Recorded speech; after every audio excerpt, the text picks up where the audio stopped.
Welcome, everyone. Today, we're diving into two of the most fundamental pillars of pharmacology. We're going to break down how every single medicine you can think of undertakes both a journey through your body and a very specific mission once it arrives. So let's just start with a question that gets right to the heart of it all.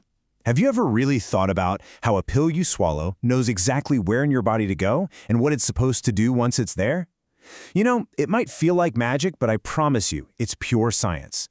Well, to answer that question, we first need to understand the field itself, pharmacology. In a nutshell, it's the science that tells the complete story of a medicine, everything from how it works to how our body reacts to it and all the changes that happen along the way. And the answer really lies in these two core concepts that are like two sides of the very same coin. Pharmacokinetics, which we call PK, and pharmacodynamics, or PD. Here's the simplest way to remember it. PK is what your body does to the drug. PD is what the drug does to your body. They are completely inseparable, but they are distinct. Okay, so let's dive into that. We'll start with the first side of the coin, pharmacokinetics. And this is all about the drug's journey through the body. Think of it as this carefully orchestrated trip from the moment it enters to the moment it leaves. So yeah, pharmacokinetics, or PK, is all about the body's effect on the medicine. I like to think of the body as being the gatekeeper that lets the drug in, the tour guide that shows it where to go, and then finally, the bouncer that shows it the exit when the job is done. This entire journey can actually be broken down into 4 key stages. And pharmacologists use a really simple but powerful acronym to describe this whole process, ADME. Every single drug goes through these 4 phases. So let's just quickly break down what ADME stands for. A is for absorption, that's getting the drug into your system, into the bloodstream. D is for distribution, spreading it all around the body. M is for metabolism, which is where the body chemically changes the drug, usually in the liver. And finally, E is for excretion. That's the process of getting it out of the body, typically through the kidneys. All right, so once the drug has made its journey, or at least the distribution part, it arrives at its destination and it's ready to act. So now we get to flip the coin over and look at its mission, pharmacodynamics. Pharmacodynamics, or PD, is all about the drug's action. It's the study of the effects a drug has on the body, right down to the molecular level. So if PK was the journey, you can think of PD as the destination and the job the drug performs when it finally gets there. So how does a drug actually do its mission? Well, again, it's not magic. Drugs are designed to interact with very specific targets.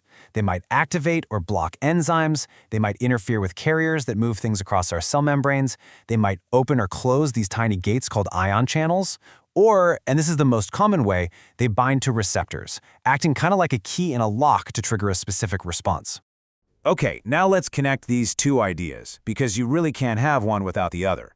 The journey and the mission are deeply, deeply connected. The key thing to get here is that pharmacokinetics, the journey, directly controls pharmacodynamics, the mission. So here's the bottom line. The ADME processes of PK are what control how much of a drug gets to its target and for how long it stays there. We call this the drug's concentration, and it's this concentration that directly determines the intensity of the drug's effect, its PD. In general, a higher concentration means a bigger effect. Well, up to a point anyway. And this graph visualizes that relationship perfectly. Just look at the black line. That's the drug's concentration in the blood, the PK part. See how it rises after a dose and then slowly falls over time? Okay, now follow the red line. That shows the drug's effect, the PD part. You can see it clear as day. The effect follows the concentration. As concentration goes up, the effect gets stronger, and then as the concentration falls, the effect starts to wear off. Now, because this relationship between concentration and effect is so fundamental, so predictable, scientists have found ways to describe it mathematically. And this brings us to these incredibly powerful tools known as PK/PD models. This technique, PK/PD modeling, is really a cornerstone of modern drug development.